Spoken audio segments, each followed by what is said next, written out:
Iblis pun mengakui bahwa janji Allah itu benar. Tetapi dia tidak ingin manusia itu meyakini sehingga dia goda dengan janji yang lain. Tipu daya maksudnya.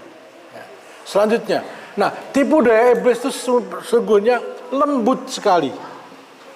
Bahkan ayahanda kita Nabiullah Adam dan ibunda Hawa yang sudah di surga pun kegoda. Ini iblis ngomong begini. Maka syaitan membisikkan pikiran jahat kepada keduanya untuk menampakkan kepada keduanya apa yang tertutup dari mereka, yaitu auratnya. Dan syaitan berkata, Tuhan kamu tidak melarangmu dari mendekati pohon ini, melainkan supaya kamu berdua tidak menjadi malaikat atau tidak menjadi orang yang kekal dalam surga. Dan dia, yaitu iblis, bersumpah kepada keduanya, sesungguhnya saya adalah termasuk orang-orang yang memberi nasihat kepada kamu berdua. Jadi awal mula sebelum iblis disuruh sujud, dia di surga, bersama malaikat, bersama Adam dan Hawa. Nah sudah muncul ketidaksukaan itu, maka digoda. Nah menggodanya itu halus sekali. Allah tidak melarang kamu mendekati pohon itu.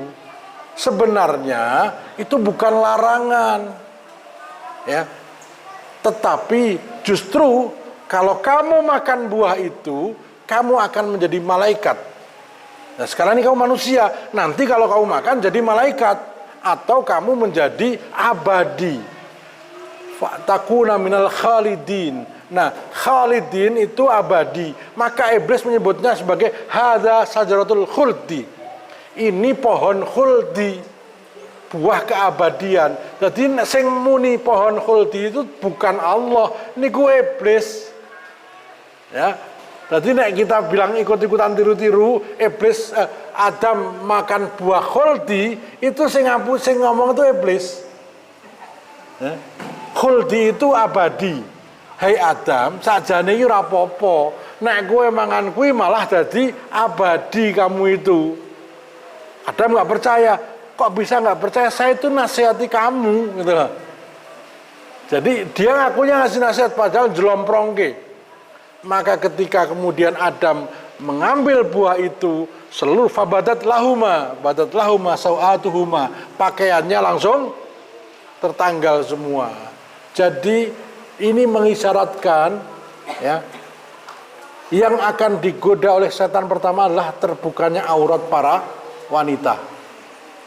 Dari sana awal mula segala hal. Karena Rasulullah SAW sabda, tidaklah aku tinggalkan ujian, cobaan bagi laki-laki yang lebih besar dibandingkan wanita.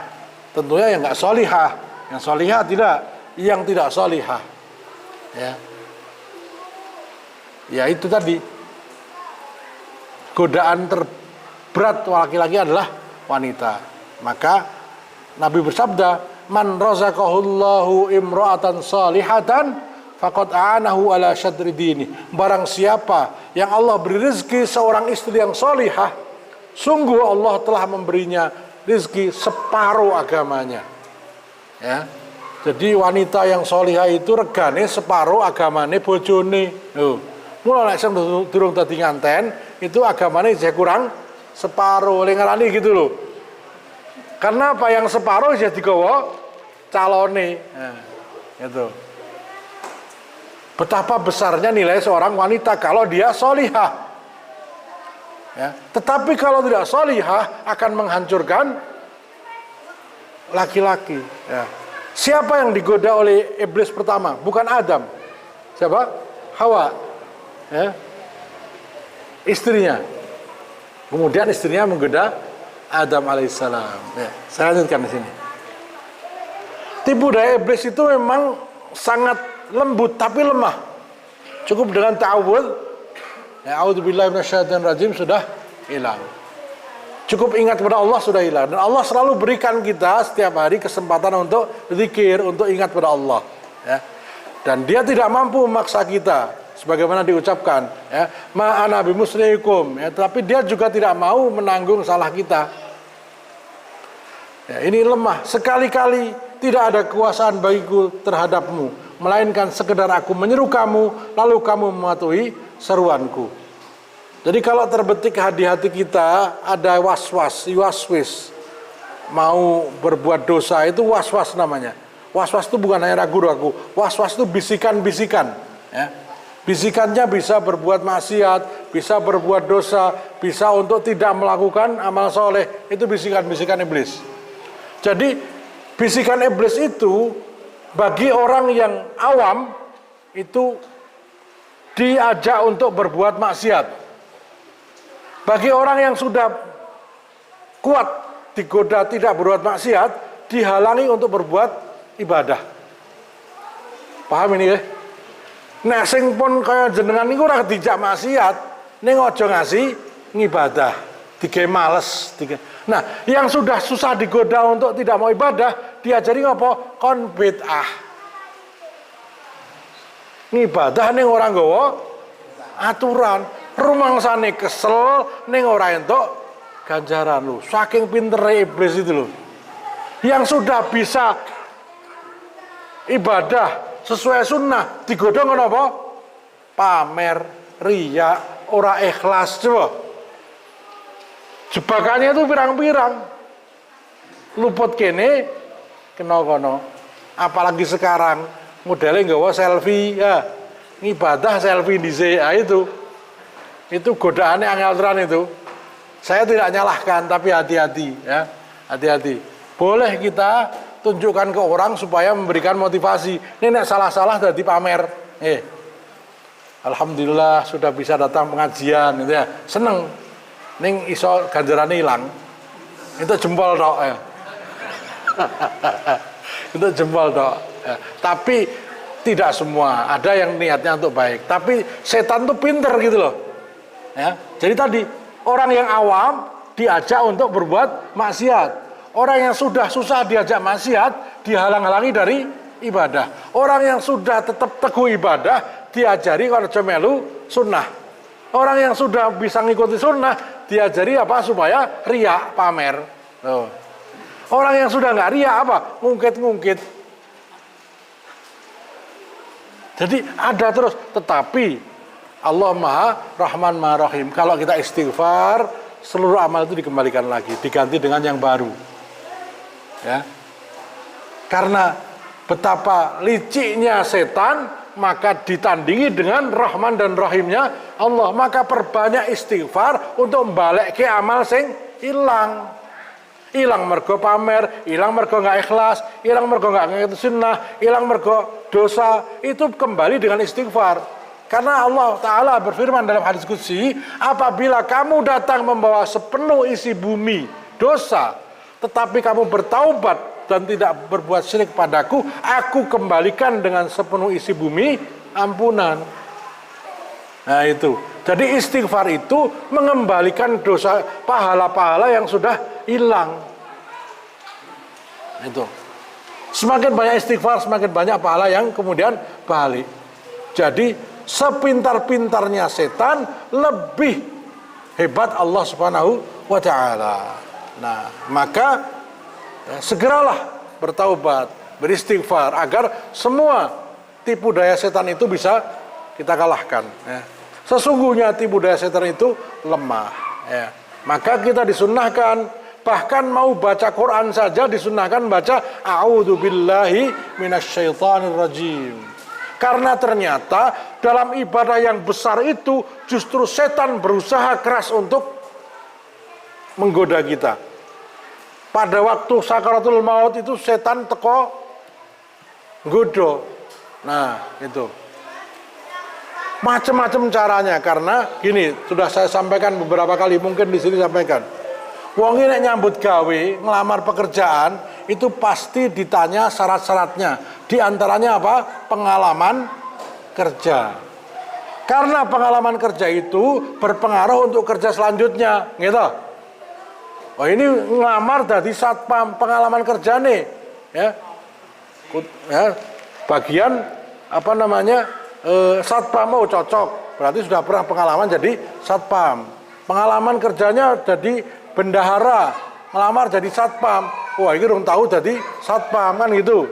Nah, setan itu pengalaman kerjanya sejak diciptakannya Adam sampai hari ini. Oh, apa wae wis iso itu pinter itu. Ngelawan nabi-nabi wis pirang-pirang nabi sing dilawan. Maka kalau ngadepi kita, kalau bukan karena pertolongan Allah, wah gampang. Wah nek wong bedadan ke kalahe karo iki ya gitu.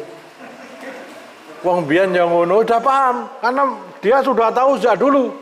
Ya, orang yang tidak mampan lewat wanita, lewat harta. Enggak lewat harta, lewat anaknya. Nah, itu. Maka Allah berfirman, sesungguhnya di antara anak-anakmu dan istri-istrimu bisa menjadi musuh buat kamu. Kalau tidak mendapatkan hidayah. Nabi Nuh itu malah musuhnya siapa? Putrane Kan'an. Nabi Muhammad yang musuhi Pak Li'e loh. Ya gitu.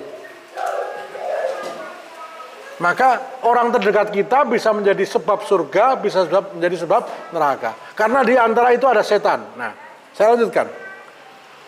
Iblis dan para pendusta berlepas diri dari kedustaannya kepada para pengikutnya. Ya ini yang saya maksudkan tadi. Maka jangan gampang-gampang kita itu, wes pokoknya manut wae.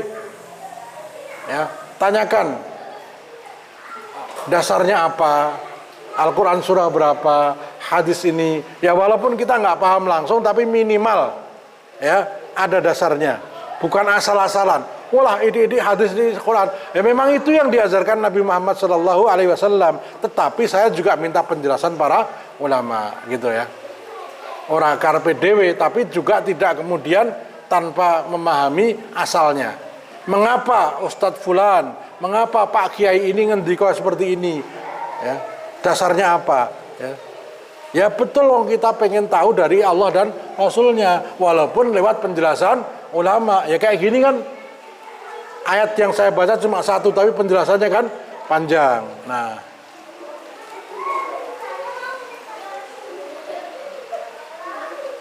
yaitu ketika orang-orang yang diikuti itu berlepas diri dari orang-orang yang mengikutinya, dan mereka melihat siksa, dan ketika segala hubungan antara mereka terputus sama sekali, dan berkatalah orang-orang yang mengikuti, seandainya kami dapat kembali ke dunia, pasti kami akan berlepas diri dari mereka, sebagaimana mereka berlepas diri dari kami. Jadi nanti di akhirat itu sing tadi janji-janji warna-warna itu, sopo aku ya ora iso gitu.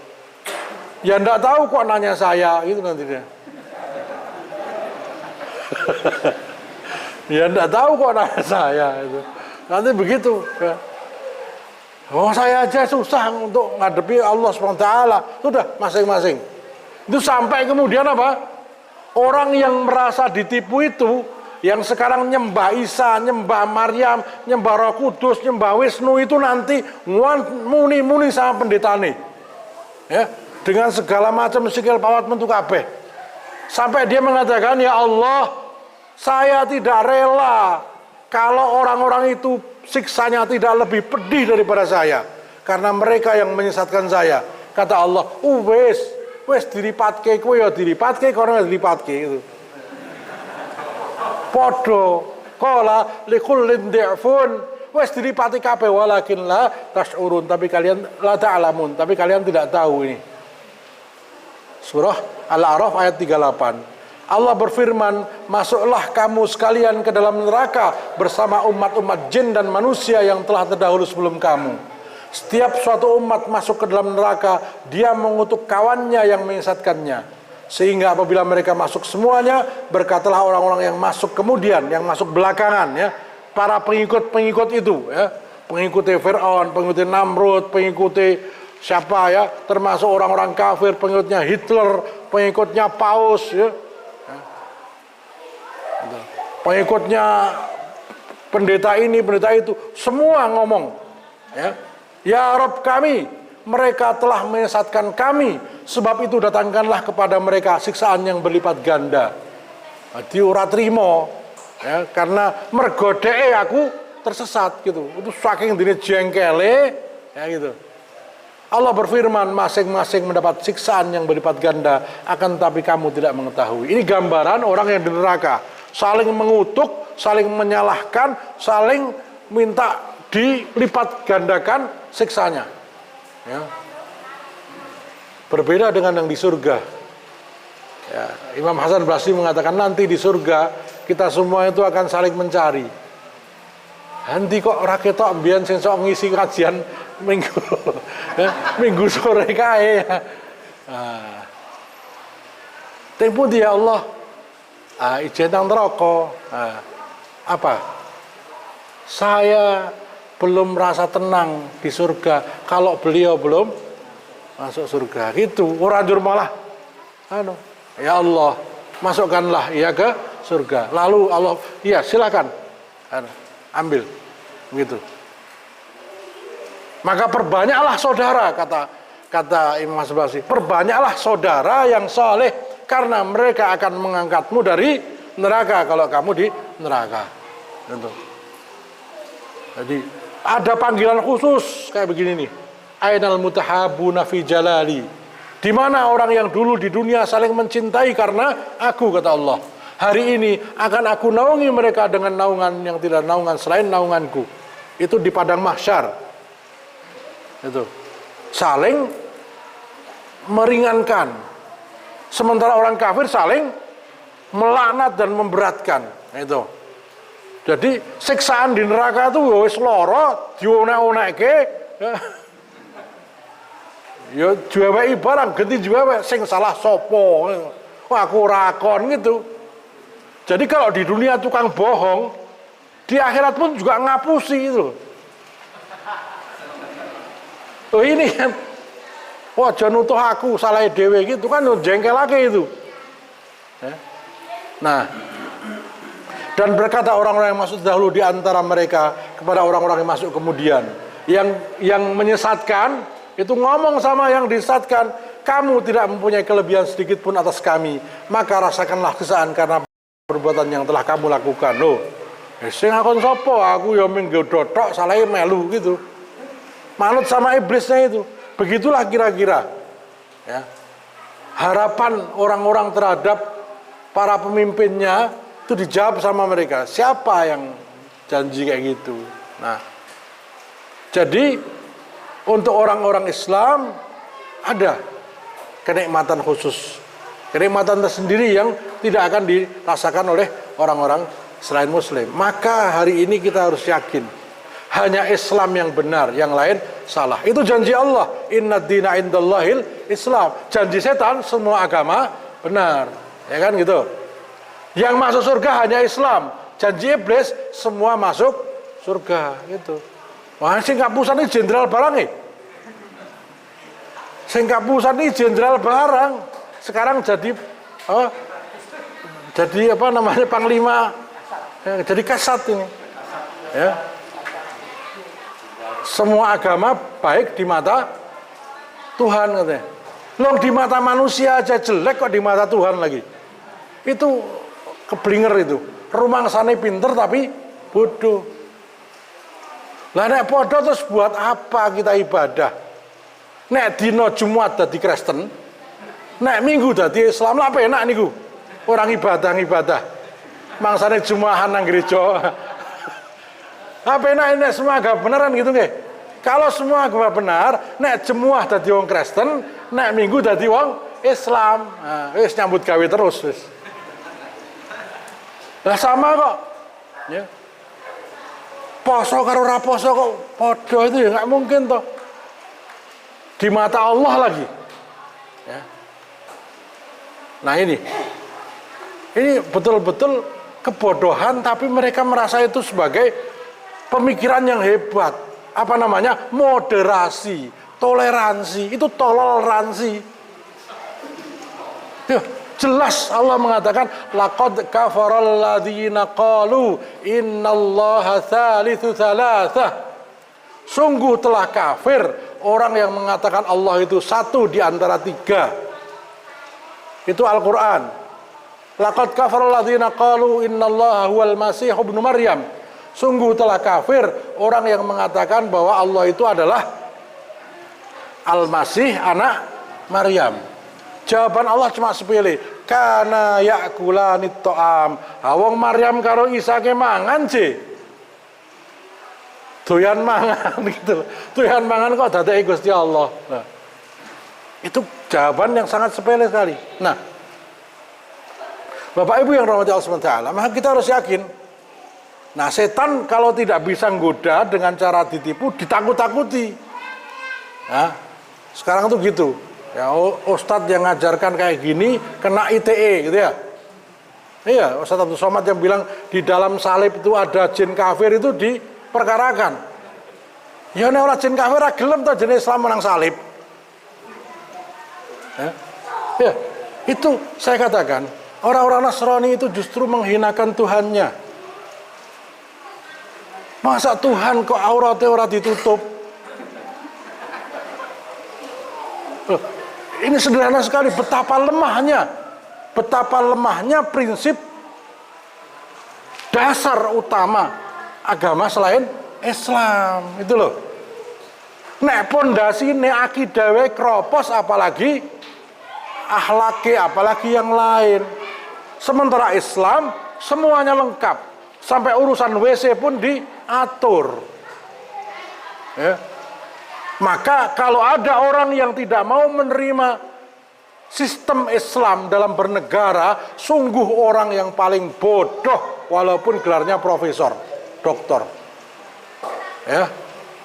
Lah kalau urusan WC diatur, masa ngurus negara ora diatur. Nah, maka sekarang mulai muncul lagi politik identitas, ya. Kalau nggawa-nggawa masalah agama disebut politik identitas. Nah, itu cuma beda sithik karo wong biyen zaman wong PKI itu. Agama adalah candu. Jangan masukkan agama ke dalam negara. Agama urusan pribadi. Itu zaman PKI juga gitu. Mabuk agama. Pernah dengar istilah mabuk agama? Nah, candu itu kan bikin mabuk. Jadi ungkapan mabuk agama itu aslinya dari wong-wong PKI. Komunis. Nah, sekarang muncul lagi. Ya, pisahkan agama dengan politik. Ini namanya tipu daya setan. Ya, tipu daya setan. Nah, orang-orang seperti ini nanti di akhirat akan tertipu. Gelone, Masya Allah. Ya. Kenapa saya pisahkan kehidupan umat ini dari agamanya? Para pemimpin itu berat loh. Ya. Setiap kalian adalah pemimpin, dan setiap pemimpin akan ditanya pertanggungjawabannya ketika dia memimpin. 200 juta umat akan menanyakan akan menuntut kenapa. Ya, setiap rupiah akan ditanya. Wah, buat tenan itu. Makanya Abu Bakar itu istighfar nangis ketika diangkat sebagai khalifah, karena dia paham. Abu Dzar ketika dia minta sama Nabi, kenapa engkau tunjuk aku sebagai pemimpin? Apa kata Nabi? Ya Aba Dzarrin, innaha amanatun wa innaha nadamatun yaumal qiyamah. Yang kamu minta itu amanah, dan yang kamu minta itu nanti bisa jadi penyesalanmu di hari kiamat. Wah, saiki kok do lomba-lomba njaluk jadi pemimpin. Saya ini wong apik, pilihlah saya loh. Itu karena nggak paham. Ya. Nanti di akhirat ditanya loh setiap pemimpinannya. Sampai RT sekalipun. Lah kullukum, setiap kalian, bapak akan ditanya tentang istri dan anaknya. Istri ditanya tentang keluarganya. Bahkan pembantu akan ditanya tentang urusan rumah tangga yang punya, ya, barang-barangnya aman pora itu. Itu Nabi yang ngendika kayak gitu. Tetapi kalau dia amanah, orang pertama yang dapat surga imamun adilun, pemimpin yang adil. Nah itu, ya. Maka memang tidak ringan, akan tetapi kalau kita menyandarkan kepada Allah, ya, Allah Maha Pengasih dan Penyayang. Yang terakhir, iblis mengingkari kekufuran manusia. Ya. Inni kafartu bima asyraktumuni min qablu. Sesungguhnya aku tidak membenarkan perbuatanmu mempersekutukan aku dengan Allah sejak dahulu. Sing marai sirik ke iblis, ning iblis ngomong aku ke yo jane ora percaya. Nah gendeng ta ini. Kira-kira orang-orang yang tertipu itu rasanya kaya ngopo? Gelo nih, tertipu di dunia masih bisa dijabeli ya, bisa tapi kalau di akhirat mbok teriak kayak apapun tidak akan didengarkan. Ya. Nasullaha fa'ansahum anfusahum. Mereka melupakan Allah, maka Allah jadikan mereka lupa. Ya. Dalam ayat yang nasiyahumullah, Allah telah melupakan. Bayangkan, neraka itu digambarkan dalam surat Tahrim, waquduhan nas, bahan bakarnya manusia, wal hijarah, dan batu-batuan. Alaiha malaikatun, dijaga di atasnya oleh para malaikat, ghiladun, yang bengis, kejam, syidadun, kejam, la ya'suna ma amarallah, tidak akan pernah melanggar larangan Allah. Jadi tidak kon nyiksa terus. Sedahsyat-dahsyatnya siksa. Nggih. Sebelum diperintahkan berhenti tidak akan berhenti. Nah, begitu. Lah kok Allah fanasiyahumullah. Allah lupakan mereka. Allah perintahkan disiksa iki. Bariku Allah lupa. Dilupakan, bukan lupa, dilupakan. Wis ora tak pikirne, wis sakarepe malaikat. Maka khalidina fiha, selamanya. Bahkan untuk mengatakan bahwa saya mengatakan, kenapa kok saya berani mengatakan ya, yang benar hanya Islam ya, ayat ini ya, yang diterimanya Islam, ulaika hum syarrul bariyah, orang kafir itu seburuk-buruk makhluk. IJHP asune loh, Al-Quran ini ulaika hum syarrul bariyah. Quran mboten niku. Syarrun itu apa? Yang paling buruk. Bariyah itu apa? Makhluk yang di atas bumi. Bariyah itu makhluk yang berjalan di atas bumi. Jadi orang kafir itu seburuk-buruk ciptaan Allah. Kok disamakan dengan orang beriman? Ya toh? Semua agama sama, berarti orang Islam karo orang kafir padha kan gitu. Padahal Allah berfirman mereka seburuk-buruk manusia, seburuk-buruk makhluk, bukan cuma manusia. Dalam surat Al-An'am ya, mereka punya hati tidak digunakan berpikir, punya mata tidak digunakan untuk melihat, punya telinga tidak digunakan untuk mendengar. Ulaika kal an'am, mereka itu seperti binatang ternak, balhum adol, bahkan mereka lebih hina. Ini yang ngendika Gusti Allah. Orang yang punya hati tidak digunakan berpikir, punya mata tidak digunakan melihat kebenaran, punya telinga nggak digunakan mendengarkan kebenaran, mereka itu seperti hewan ternak, bahkan lebih hina. Kata-kata lebih hina itu berarti malah luwih elek toh. Luwih elek dibandingkan binatang. Kok disamakan dengan orang beriman? Oh. Pinter toh, setan kele gawe keblinger, seorang jenderal dan anak buahnya bisa ketipu. Ya, dan itu bukan hanya satu jenderal, banyak jenderal yang begitu. Bukan hanya satu profesor, banyak profesor yang kayak gitu. Kalau panjenengan pernah dengar Profesor Dr. Nurholis Majid, ya, itu meyakini bahwa semua agama benar, tapi anaknya masuk Yahudi, nesu. Jadi dia meyakini bahwa ahli kitab itu masuk surga. Dan ahli kitab itu juga termasuk Hindu Buddha. Tahun 90-an dia mengatakan itu. Nah, Allah langsung uji. Nadia Majid, anak perempuannya, nikah cara Yahudi. Dimarahi orang dakoni anak. Jare podo. Katanya semua agama sama, bareng anaknya dari Yahudi orang terima. Gitu. Nah ini. Jadi sudah lama itu, tahun 90-an, bahkan sebelumnya sudah ada. Jadi kalau sampai sekarang ini muncul lagi, ya itu memang sudah lama. Ya. Al-Quran itu sudah ketinggalan zaman, itu sudah lama. Nah mudah-mudahan bulan depan insya Allah, tolong diingatkan ya, kita akan bahas bahaya pluralisme seperti ini. LGBT itu, yang sekarang sedang marak ini ya, tahun 19 98 kalau nggak salah, pernah ada jurnal, majalah di IAIN Wali Songo, ya, yang mengatakan bahwa LGBT itu fitrah, ya, itu fitrah manusia, ya, untuk mencintai sesama jenis atau lain jenis. Anda di jalan yang benar, gitu. Kalimatnya nanti saya jelaskan bulan depan. Jadi tipu daya setan itu macam-macam. Nang masalah ekonomi ada, dalam masalah keluarga ada. Nah, tapi lemah bagi mereka yang punya ilmu, ya. Yang nggak punya ilmu langsung akan terpukau. Ilmu agama maksudnya.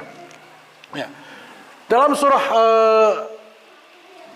Al-Hasr sebagai penutup ayat 16, ini kisahnya disebutkan dalam tafsir Ibnu Katsir. Bujukan orang-orang munafik itu adalah seperti bujukan setan. Nah, jadi wong-wong munafik itu bujukannya padha karo setan. Munafik muni, saya tidak berjanji. Yang orang setan mengatakan saya tidak pernah maksa kalian. Yang munafik mengatakan dia tidak tahu kok nanya saya. Padha-padha mengingkari janji. Ya. Di munafikin sama janjinya, tipu muslihatnya sama. Ya. Jangan gunakan syariat Islam, itu akan memecah belah bangsa Indonesia. Ini luar biasa, ya. Nuduh syariat Islam sebagai biang pemecah belah. Padahal Islam sudah menyatukan dunia dari Maroko sampai Merauke selama berapa abad? 14 abad. Ya. Coba buka sejarah. Wilayah Islam itu dari Maroko sampai Merauke. Aman, damai, tentram. Di Andalusia rumah sakit gratis, sekolah gratis, orang Kristen pun gratis sekolah di sana. Itu dari kemakmurannya dan lain sebagainya, ya. Tapi kok sekarang kemudian ada mengatakan kalau pakai syariat Islam akan hancur, rusak karena sudah ketinggalan zaman. Nah, ini orang-orang keblinger. Nah, setan ketika dia berkata kepada manusia, kafirlah kamu. Maka tatkala manusia itu telah kafir, ia berkata, sesungguhnya aku berlepas diri dari kamu, karena sesungguhnya aku takut kepada Allah, Rabb semesta alam. Setan ini ngewedi loh. Setan itu takut sama Allah. Dia ngomong setan diabadikan oleh Allah dalam surat Al-Hasr. Kisahnya begini. Ayat ini turun, Nabi menceritakan sallallahu alaihi wasallam. Dulu di zaman Bani Israel ada seorang pendeta namanya Barkisa atau Barkisa. Dia pendeta yang saleh, ratusan tahun beribadah kepada Allah Subhanahu wa taala. Dulu zaman itu kan ada yang 500 tahun, ada yang 300 tahun, ya. Panjang umurnya, nggak kayak sekarang, ya. Ratusan tahun Barkisa ini beribadah kepada Allah, tapi setan juga tidak pernah putus asa untuk menggoda. Berbagai macam cara dilakukan gagal. Akhirnya setan mencoba dengan cara menggoda dengan wanita. Tapi bukan dengan wanita cantik. Wanita cantik yang dibikin sakit kulit seluruh tubuhnya. Yang bikin itu setan. Ini disebutkan dalam tafsir Ibnu Katsir kalau tidak salah. Kalau nggak tafsir At-Tabari. Wanita itu dibikin oleh setan, oleh iblis, sakit seluruh tubuhnya. Nah, kebetulan raja waktu itu memerintahkan kepada kaum Bani Israel untuk berjihad. Maka si wanita ini kebetulan kedua orang tuanya sudah meninggal. Dia hanya bersama dengan dua kakaknya. Nah, dua kakaknya ini masih muda, wajib ikut berangkat jihad. Tapi adiknya sakit. Lalu setan membisikkan, sudahlah kamu titipkan saja ke pendeta itu. Dia kan nggak ikut berangkat berperang. Dia memang ditugaskan tidak berperang. Kamu titipkan, nanti justru akan diobati sama Pak pendeta itu, gitu. Maka kemudian dititipkan. Nah, si pendeta sebetulnya nggak mau, tapi sama iblis dibisiki. Loh, kamu kok nggak mau nolong sih? Ini macam-macam lah, gitu. Akhirnya mau ditolong. Nah, dua kakaknya pergi berjihad. Si adik aslinya cantik jelita. Oleh setan dibikin sakit kulit. Nah, ketika kedua kakaknya pergi berjihad, setan ngasih tahu kepada pendeta, ini bisa sembuh kalau dikasih ramuan ini. Akhirnya sembuh. Begitu sembuh, terlihat kecantikannya yang luar biasa. Tergodalah pendeta itu. Digoda oleh setan juga dengan melalui perantara wanita cantik itu. Akhirnya si pendeta ini memperkosa wanita tersebut sehingga hamil. Lalu khawatir kalau ketahuan hamil, dibujuk sama setan untuk dibunuh. Akhirnya dibunuh, dikubur di belakang rumah pendeta itu. Nah, selang berapa waktu kedua kakaknya pulang dari jihad, mampir ke rumah pendetanya mau ngambil adiknya. Kata pendeta dibilang, adik kamu karena sakitnya sangat parah, mati, tidak tertolong. Ya sudah, karena memang berangkat dengan keadaan parah, sekujur tubuhnya sakit kulit. Sudah, kedua kakaknya pulang. Beberapa hari kemudian, iblis datang lewat mimpi kepada kedua kakak itu. Diberitahu, sebenarnya adikmu tidak mati karena sakit, adikmu sembuh, tapi kemudian si pendeta tergoda dan memperkosanya, lalu hamil kemudian dibunuh. Begitu, dua kakaknya dikasih mimpi, setan bisa datang lewat itu. Ya. Maka kemudian datanglah ke pendeta itu, kemudian dicari kuburannya, ketemu. Akhirnya si pendeta ini diadili dan diputuskan untuk dihukum mati dengan cara dipancung, karena dia telah membunuh wanita perempuan tadi. Nah, singkat cerita, setelah pengadilan dan kemudian akan dieksekusi ditentukan, setan datang. Dia ngomong sama pendeta ini, wahai pendeta, ketahuilah bahwa semua ini adalah aku yang melakukannya. Ini ulahku. Yang bikin si perempuan yang kamu bunuh itu sakit aku. Yang membisikkan supaya dibawa ke kamu itu ya aku. Yang menggodamu untuk memperkosanya juga aku. Ya, yang memberitahukan kepada kedua orang kakaknya adalah aku juga. Semua masalahmu ini aku sebabnya. Maka hanya aku yang bisa menyelesaikan masalahmu. Ya, aku bisa membuatmu tidak dihukum. Wong saya yang bikin masalah ini, saya yang bisa menyelamatkan kamu. Gitu kata pendetanya, setan. Nah, si pendeta ini karena sudah mau dieksekusi, dia nggak punya pilihan lain dan dia sudah malu sekali. Ya sudah, apa permintaanmu agar aku bisa terbebas dari hukuman mati? Kata iblis, kamu sujud sama aku sebagai bentuk tunduk kepadaku. Kata pendeta Bargiza, bagaimana aku akan sujud sementara tanganku diborgol, kakiku diikat? Ya. Iblis bilang apa? Berkedip saja. Kamu kedip mata saja sebagai simbol kamu tunduk kepadaku. Coba bayangkan. Kafir hanya dengan cara kedip mata. Tapi bukan sekedar kedip. Kedip yang menyimbolkan ketundukan pada setan. Ini bahayanya kekafiran itu bisa seperti itu. Ya, meskipun cuma kedip. Maka jangan sepelekan, tapi kedip itu sebagai ganti sujud gitu loh. Nah, begitu dia kedip sebagai tunduk kepada iblis dengan harapan nanti akan ditolong, iblis ngomong, wes saiki wes kafir. Nih, aku mau bantu. Nih, aku berlepas diri dari kamu. Wong tujuanku memang mengkafirkan kamu. Kamu sudah kafir, sekarang saya lepas tangan. Aku takut pada Allah. Nah, begitu iblis ngomong kayak gitu, pedang ditebas. Jadi di saat terakhir nanti, orang-orang yang digoda iblis itu dijaga sampai sakaratul maut. Orang kafir pun ditunggu iblis loh. Ojo ngasih kesempatan akhir ini dia menjadi beriman. Begitu dia kafir, aku berlepas diri gitu terus. Maka kita disunahkan untuk membiasakan kalimat thayyibah. Man kana akhiru kalamihi minad dunya la ilaha illallah dakhalal jannah. Barang siapa yang kalimat terakhirnya sebelum meninggalkan dunia adalah la ilaha illallah, dia masuk surga.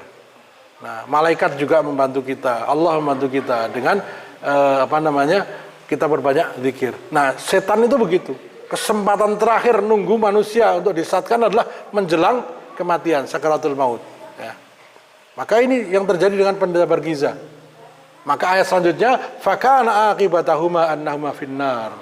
Maka akhir dari kedua orang ini, dua-duanya masuk neraka abadi selamanya di dalamnya. Jadi yang menggoda maupun yang digoda, yang mengikuti maupun yang diikuti, kalau itu kesesatan, dua-duanya dimasukkan dalam neraka. Tidak bisa saling membantu, tidak bisa saling menyalahkan. Semuanya akan menyesal dan semua disalahkan. Demikian. Maka kesimpulannya, yang pertama, semua janji Allah dan Rasulullah Sallallahu Alaihi Wasallam.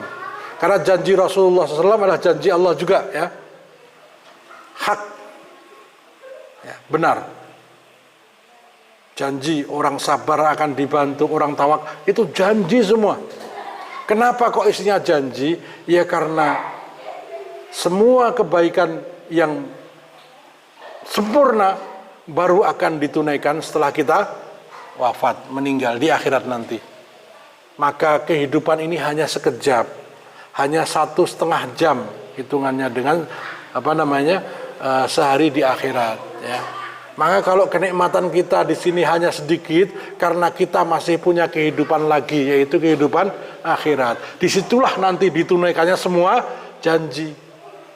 Maka kalau dihitung antara yang sudah diwujudkan sama Allah dengan yang masih dijanjikan itu masih lebih banyak yang dijanjikan. Oleh karena itu Nabi bersabda, barang siapa yang beriman dengan Allah dan hari kiamat, maka jagalah, ya, ucapkanlah yang baik atau diam. Jadi menjaga lisan, menjaga hati, berbuat baik itu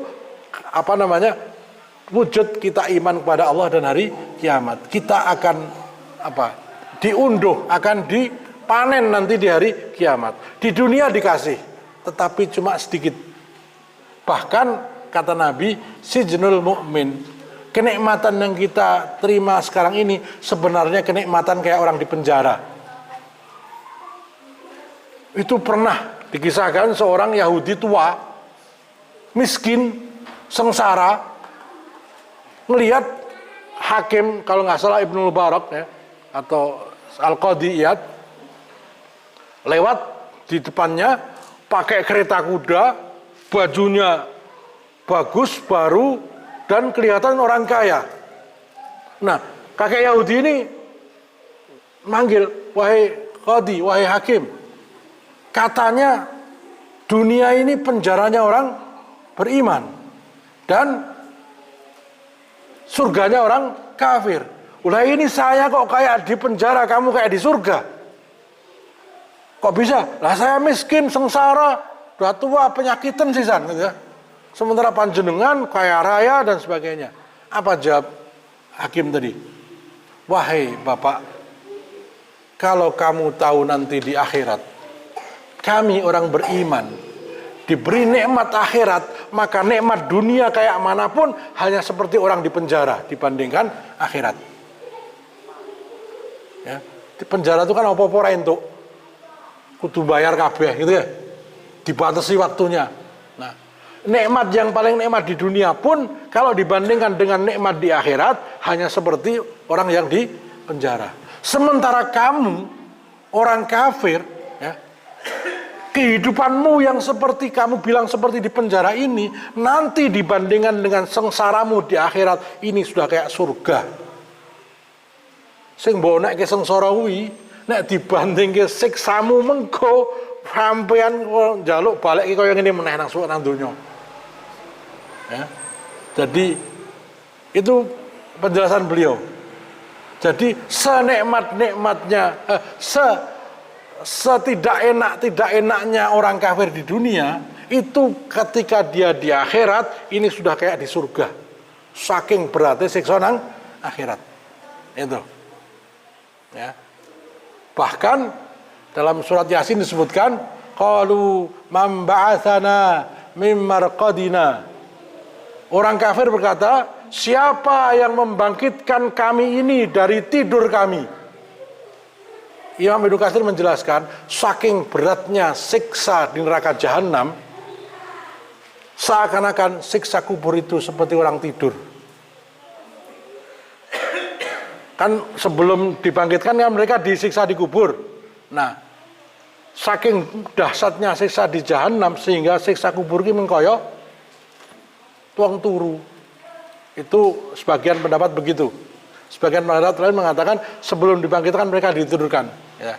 Tapi saya lebih setuju dengan lebih memilih pendapat yang pertama ini. Saking beratnya siksa jahanam itu. Sehingga begitu mereka dibangunkan langsung pengen dikembalikan ke siksa kubur. Coba, apa meneh donya. Nah, itu. Maka seberat-beratnya ibadah ya, itu merupakan kenikmatan yang luar biasa hari ini, karena nanti insya Allah akan diberikan imbalannya. Itu janji Allah SWT. Bahkan ibadah yang paling ringan, maaf ini, kalau panjenengan itu merasa ibadah itu berat, saya tanya, nanem pari paling cepat pinten sasi, Pak? 3 bulan. Wah, kadang-kadang kena wereng, kena segala macam nggih. Nggih. Nek nanem kurma, klopo nggih, nek kurma kangenan mriki. Klopo 10 tahun pun anu nggih, 10 tahun nggih. 10 tahun. 5 tahun kalau yang hibrida. Ya 5 tahun karo kanca nggih. Pun. 5 tahun. Lek nunggu 5 tahun ya, itu gek metu klopo nih. Subhanallah. Alhamdulillah. La ilaha illallah. Allahu Akbar. La haula wala quwwata illa billah. 1 pohon kurma sudah kita tanam di surga. Hadis sahih. Urung ngasih kesel. Wis nanem 1 kurma di surga. Itu janji Allah. Zar'un fil jannah. Arep ora percaya dosa.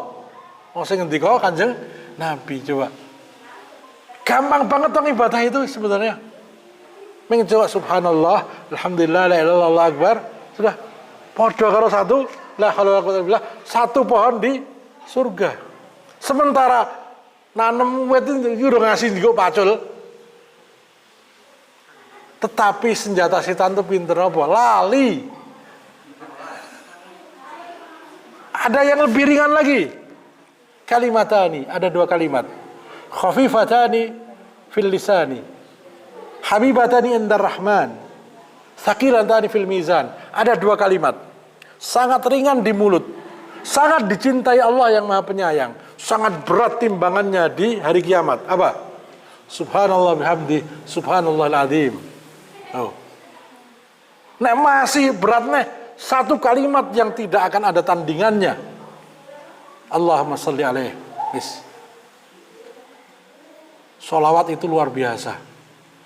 Yang Imam Ibnu Taimiyah mengatakan ada sebuah hadis sahih, dan hadis ini menjelaskan fadilah sholawat yang tidak ada tandingannya. Hadisnya sahih. Ketika manusia di Sirat itu ada yang sampai dia mau jatuh, terus gelantungan, ora iso ngadeg, ora iso lingguh, wis glosor. Apa glosor itu ya? Glosor gocekan meh ambruk. Tiba-tiba datang cahaya, menariknya cepat cahaya melewati Sirat. Orang itu kaget, siapa kamu? Cahaya itu mengatakan, aku pahala bacaan sholawatmu kepada Nabi Muhammad Sallallahu Alaihi Wasallam. Maka perbanyaklah sholawat.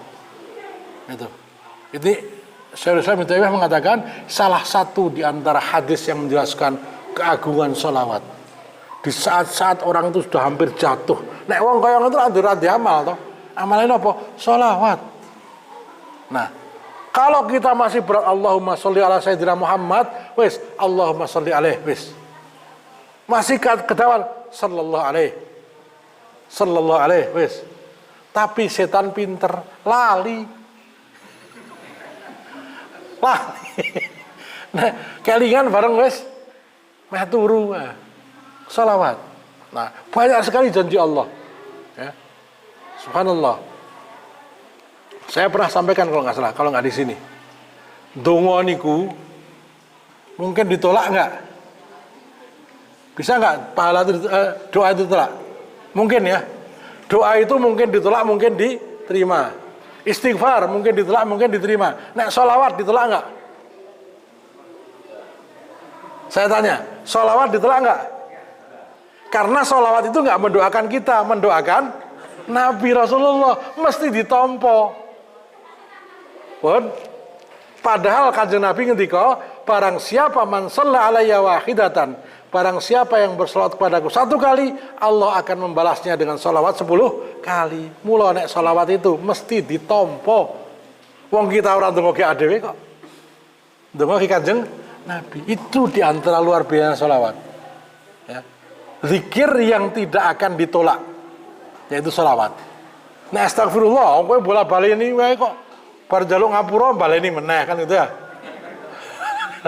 Atau doa apa? Mungkin ditolak, atau mungkin karena kita melakukan dosa sehingga tidak diterima. Tetapi kalau sholawat tidak. Sholawat itu pasti diterima karena kita bukan minta buat kita, minta buat Rasulullah Muhammad sallallahu alaihi wasallam. Kita cuma kerebelan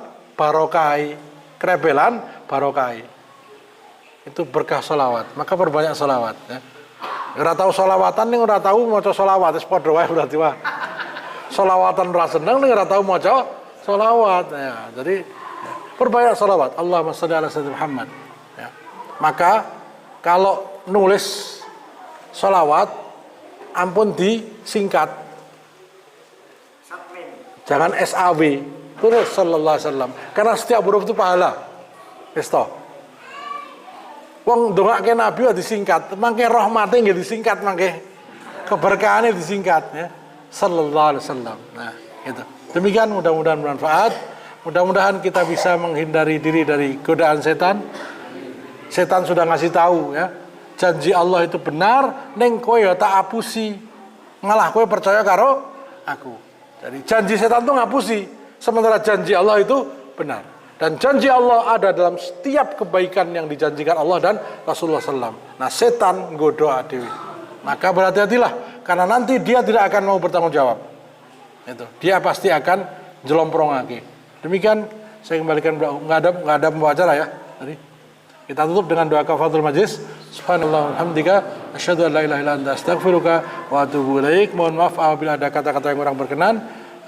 Wa akhiru da'wana alhamdulillahi rabbil alamin. Assalamualaikum warahmatullahi wabarakatuh.